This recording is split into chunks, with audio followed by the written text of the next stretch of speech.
walking through all that stuff, trying to put together why I always felt so uniquely different, I'm glad I know more about why I'm feeling that way, because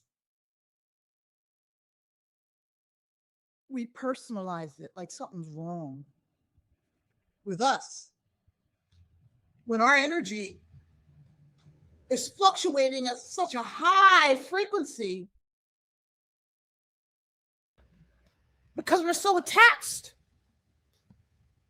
to the cosmic journey destination of why chosen ones are placed here on earth, that you're so out of sync with folks. And so,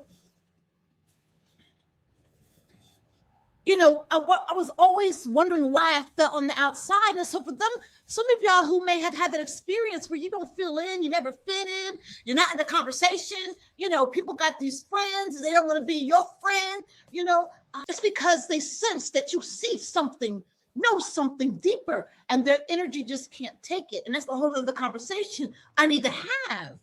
But also we're vibrating at such a high frequency, we're like not aligned with the frequency and energy of people that are not in the space that we inhabit. And so we dim, dark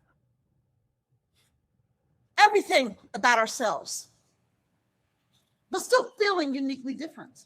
And that's been my whole life up until I unplugged. When I unplugged, who I am became crystal clear. And that wasn't the spiritual awakening. That was the taking up the embodiment of what I'm supposed to take up, right? It's sitting in the cosmic collective consciousness through knowing, right? Sitting in it, allowing it to be embodied within you. And it did take a long time for me to get to this period, to this point.